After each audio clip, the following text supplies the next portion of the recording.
back, everyone. It is week 7 of Inside the Harvest with my cast, my co-host Dylan, my analyst Harold, and Hector. But we got a lot to talk about and not a little time. I just want to say, anything notable you guys heard over the weekend that you saw or want to talk about and get off your chest? I have nothing to get off my chest. I'm going through the Great Depression right now. We're going through a recession. All my head coaches have left. You know, when you put your players out there and they give everything you have and they lose like that, it's just bad. It's just very, very bad. I'm in the same boat with Dylan. I said they bust last week. Guess what? They all busted. But you know what? We come back strong this week. Everyone's healthy, and I'm gonna come back with a big win, big W. But and Chris and Ethan got another W. Congratulations, guys. That's really important. You're still gonna get fucking last, but hey, at least you have some hope. I just want to say, you know, that's all good points. But the Moneyball is Moneyball over? Is Moneyball over? I saw what Puka did to Hector's team, so I won't spoil anything. But look, Moneyball could be over for your boy Jake. I don't think Moneyball's over. I don't think Moneyball's over. If anything, it got stronger with the return of Puka Nacua, and now Jake has even more flexibility. He has another reliable receiver now. If Jawan Jennings comes back healthy, Debo's still going to be out. Brandon Ayuk is done for the year. I personally think that Jake's Moneyball tactic is going to be quite effective this year. And for the viewers watching, I do apologize for Dylan's depression. Unfortunately, his team put up a fight and still lost to my team. That is projected to not make the playoffs, for sure. We'll talk about that later on. Anyways, you guys, what do you guys think? No, nothing. I think it's time now we get to the meat of this episode, what everyone has been preparing and studying on their notes. Does Hector deserve to sit at the big boy table with Drew and Matt? Hector's 2 losses have been to Drew and Matt, but Jake is 2-0 against Matt and Drew. So out of you know, we talk about the 3 teams contending each season, does that third team go to Hector, or does Jake have an argument to take it over? Dylan, starting off with you, does you think Hector deserves to sit at that big boy table? I think Hector and Jake, Jake's a skinny guy and Hector's a big guy. I think they can both somehow fit on that chair, on that last chair. I'm not gonna lie, right? So in my opinion, I think they both deserve to be there. I feel like those 4 teams, if they keep going the way they're going, they're gonna be locked for playoffs. It just sucks when me and Dom now bubble teams on the bubble team. We're not even in the bubble at this point. Line up those beers for me. I'm cooked. I'm just saying. Harold, on to you. Who do you got at that big boy table? I don't know. I think they both put up a good argument to why they should be in that third spot. Honestly, I think I'm gonna go Jake though. I've never seen this style of fantasy football play, and it's actually fucking working surprisingly. So I gotta root for him because he's had terrible years in the past, and he's finally doing something and getting those W's. So I'll put him at that third spot. I think I like what I'm seeing. I'll go. Hector, you can go last, and you can defend your honor because I think wholeheartedly Jake. It is if he beats Hector this week, it should be a no question that Jake deserves to sit at that big boy table. Give him a bib, a fork, and a plate. I think Jake deserves all the mashed potatoes, orange chicken that Jake deserves. Because look, right? Don't get me wrong. Hector has beat up inferior competition. But when he has to square up against the big boys, he's fallen and faltered. You know what I'm saying? I really can't think of a notable. I'm really trying to think right now on the top of my tongue. Maybe that Zach win he had, but Zach was brutally injured, and the neighbors plays. Zach still put up a fight. He had no neighbors. He was close. So I think Hector. Every time he's gone up against the big boys, he hasn't just shown it. So if he can beat Jake, I'm full saying, Hector, this is your spot at that table. You sit there. But if Jake somehow manages to pull out a win this week, I think wholeheartedly that Hector, I'm sorry to say it, but you need to take that back seat to that 4 seed, and you got to try to find a way to make an argument for yourself, because then against the top 3 seeds would have been Drew, Matt, and Jake, you'd have gone 0-3 in all of them, and that is not a good look. But that's all I got to say. What about you? My only defense in this case is, yes, my only 2 losses have come to the 1 and 2 seed currently. I'm tied with Matt for the 2 seed, for those who don't know. We're both sitting at 5 and 2 entering this week. To begin with, I started off against the strongest team in the league, apparently in week 1, against Matt. That stack put up 70 points together combined. Unfortunately, my whole team did not show up. They put up less than 70 points. That has never happened before in this league. And since week 1 has not proceeded to even happen. Even Dom's terrible performance still gave him 90 points. So that's number 1 for me. Number 2, I played Drew without Devontae Smith. I played him without notable pieces. And yet I still put up 127 points against him. Granted, I did lose by 14, but let's be real here. Drew's team is the team to beat this year. I don't see anybody else against it. So it's just any given week. I think what's really going to determine who gets that third seed is really going to come down to who wins this week between me and Jake. If Jake wins, there's no doubt in my mind that he gets the third seed, and I think he's probably going to hold on to it. His team can only grow bigger from here. Maybe with the issue of Chuba Hubbard and Jonathan Brooks coming back, maybe that might be something to be noteworthy of. But for now, if he beats me, he takes control of that third seed. I think I'm going to beat him. Puka did do quite a bit of damage, but I don't see a way of him beating me personally. I have a deeper team. And overall, it's going to come down to that too. You know, we're talking about this at full strains. You know, we got teams on buys. You know, they're coming up. We got a lot of people going on bye weeks. We got to see how that goes. And whoever handles their buys better overall comes out with better records too. So we got to see what depth eventually gives us. So I think that I'm going to get that third seed. But we got plenty of football left. Way too much football left to even say anything. I don't know about that, Unc. I don't know. Way too much football. I think Puka was just gonna be the. I'm sorry, you said you had depth, Hector? The tone. I do. Where? Christian Kirk, wide receiver 40. Where? Trey Sermon, back up. I do. Dude, Caleb Williams is good, but that's not depth in that way you needed it. Prior to the Chris Godwin injury, I still have good depth. I think after the Chris Godwin injury, it's not as strong as it once was. But that's also a noteworthy thing too. Jake's playing me, and everybody else playing afterwards, up until the end of the season, is playing me without Chris Godwin, who entering this week was wide receiver 1. He was fantasy wide receiver 1. Actually, and this happened. I checked, he was 2. Jamar Chase is 1. Also, too, I want to say, when we're talking about fat check, Hector said no one's dropped more 70. Mikey dropped 65 like twice. Yeah. So don't try to. Jamar Chase is one entering this week.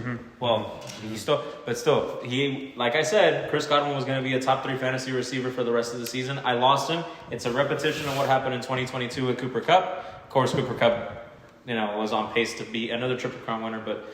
So you're saying Chris Godwin's going to be a Triple Crown winner? No, but I'm saying that Chris Godwin was what Cooper Kupp was for me 2 years ago. Jamar Chase actually leads the league in receiving yards and receptions and 4-yard plus receptions. And where has that gone the Bengals to? The Bengals are on a 3-game win streak right now, actually. We're not talking about football. We're talking about our fantasy team. You're We're talking about our fantasy team. That's what I'm saying. I'm saying if anybody is going to go head-to-head with Jamar Chase right now, in my personal opinion, I'm going to say Malik Neighbors. Yeah. Like fantasy-wise, or? We're talking about fantasy football. This is a fantasy football podcast, not a regular football. Chiefs play the Raiders this week. Hector, you're cooked. You're cooked. The Chiefs play the Raiders this week. And Kareem Hunt might have 40 points in the first half. Hey, man. Kelsey's going to have a good game. Hey, Crosby's back, and the Chiefs are 31st in the league in defending tight ends. That's all I have to say. I'll give you. Since 2000, there has not been a tight end that has had more receptions and more volume than Brock Bowers. Rookies. Doesn't matter. Brock Bowers put up 19 points without a touchdown. You're going to disregard Kelsey's magical season 2 years ago? That's inaccurate. You're lying like Trump. You're lying like Trump. You're talking out of your ass, Hector. You're talking out of your ass already, Hector. You're talking about one of the greatest tight ends of all time. No. I'm telling you right now. I'm telling you, he wasn't. But I'm saying, as a rookie, you acted like what Browers was doing was unheard of. No. It's as rookie tight ends. Travis Kelce wasn't a rookie tight end 2 years ago. I know, but I'm saying you didn't include that with your stat. No, it's because it's a rookie. That's a reason. But you didn't say rookie. You said like it was a legitimate tight end. You definitely missed the most important part of that. Yeah, I did. You said rookie. I apologize. Rookie. Look. Jake, I think he's right. Jake is gonna beat Hector this week. Puka aside what Puka did, Hector, I think Najee Harris is gonna have it rough. And everyone's acting like Tua's gonna save the Dolphins. I don't think Tua's gonna save most of the Dolphins. I'm gonna say most of the Dolphins players. All right. People are acting like you had. I mean, I saw what it is, but who says Achan's gonna drop 20 all of a sudden when Tua comes back? You know, no one's saying that, but at least his ceiling still goes up higher. And we also got to talk. We got to keep this in mind. Yes, Puka came back for Jake, but he's also dealing with Deebo Samuel's injury that's at the flex spot right now, and he also has T. Higgins listed as questionable entering Sunday. Higgins will play, and if Deebo doesn't play, I'm sure Jake will find a way. He'll surely find a way to fix that flex. Fucking see in the future, grab a person. I just truly believe is that I like Jake's matchups better, and I think Jake. No offense, Hector. I think Jake is doing more with less than he's been given it to. You got Derrick Henry, RB1. Jake really hasn't had that luxury of that. He's had Jahmyr Gibbs. He's had we're not also talking about. Well, his strategy's also been good too, obviously. But I think it's going to come down to three things. It's going to come down to the defenses. It's going to come down to the quarterbacks, and it's going to come down to either one of the running backs. All right, well, we'll see. We'll see if that pertains. We'll be back next week to see if that analyst was correct, Hector. When we come back, everyone's favorite segment, Boom or Bust. And we will talk about how I got him last week. All more when we come back.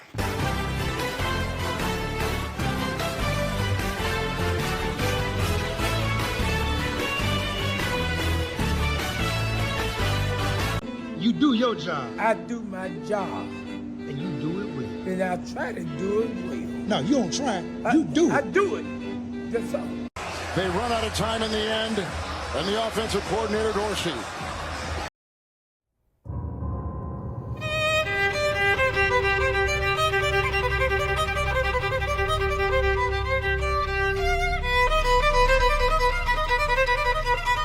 Hey, y'all, come look at this. Dog, not good. Wait. Didn't I tell you? Got a hard head, huh? Didn't I tell you? Every time you play against me to strap your shoes up. Didn't I tell you? That's what Luka Doncic does.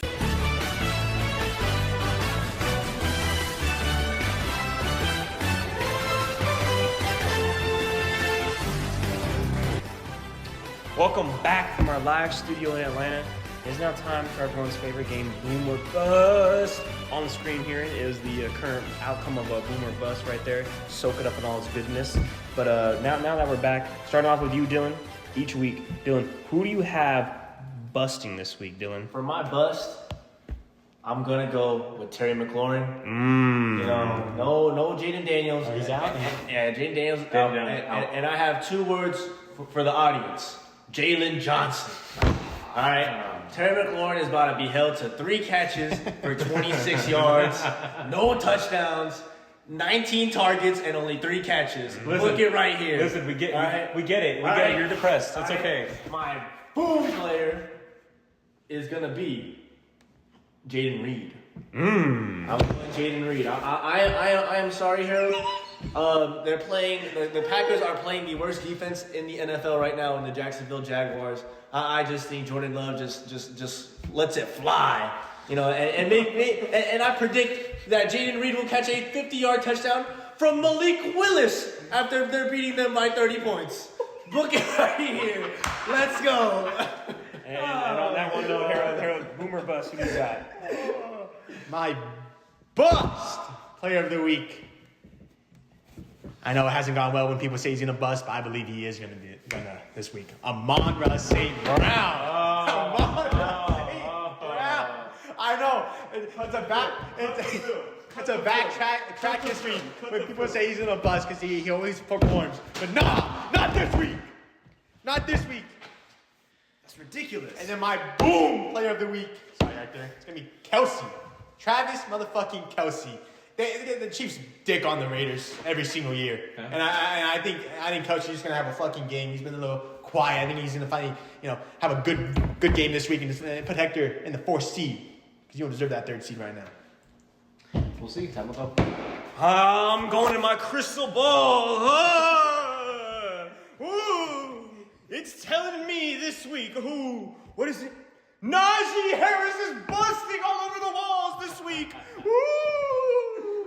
The hollows are wet. My walls are white. Who is booming on my team tonight? Drake London is booming on my team tonight. Book it. Big Kirk goes dropping 400 yards and Drake London's going to have 100 of them. Ooh, my crystal ball sees all. On to you, Hector. Boom or bust for you, Hector. Listen, I didn't know that we could pick a boom player from our own personal team entering this week, so that's a Drew thing. That's going to be a key, iconic Drew thing. But my boom player of the week, Tyreek Hill. Tyreek Hill finally gets his QB1 back. The whole Miami offense is going to be completely different with Tua at the helm.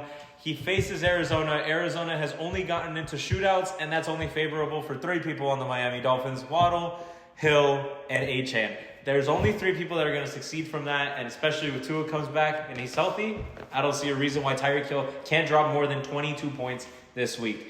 Now, my buzz player of the week. Listen, it happened in week 1. It didn't go well for me. I'm doubling down on it this week. Saquon Barkley is going to bust this week against the Cincinnati Bengals. Let me explain. The Cincinnati Bengals are on a 3-game winning streak, and they have been pretty good defensively. If they can hold the run defense better and more effective than they have these last couple of weeks, I think Saquon Barkley might be in for a rough night. I don't see Saquon Barkley getting more than 11 points this week against that Cincinnati. Are we watching the same football games? Are we watching the same football games? As a Bengals fan, that is ridiculous. Ridiculous. Every single running back that has played the fucking Bengals gets a touchdown. Like, it's guaranteed. Nick Chubb got a fucking touchdown. And he's off one leg. I might as well put this on me for next week because I know Hector ain't getting it. Hector ain't getting it. Like, that's what I'm like. We give up a rushing touchdown a week. If you gamble out there, book the Saquon Barkley multi-touchdown game because it's bound to happen. But You have no faith in your team. Get on You have no PrizePicks faith. right now. I have faith. You have no faith in your I team. think we're gonna win, but I know Saquon Barkley's getting a touchdown. That's all I'm gonna say. He might get a touchdown, but maybe that's all the points he's going to get. I don't see him getting more than 10 points. Boom or bust is one player, not a whole team. I'm just saying. I don't see him getting more than 10 points. Every time you say that, they end up tripling that. Anyways, I still don't have the numbers updated. I've been going through the depression, 2-game losing streak. I don't want to be. Oh here. yeah! I don't want to be here anymore. I lost to the worst team, and then the guy that I don't even know. You lost to Fatso. Okay, fuck you. I promise I'll bring it back next week. Drew gets the crown this week. I know that for sure.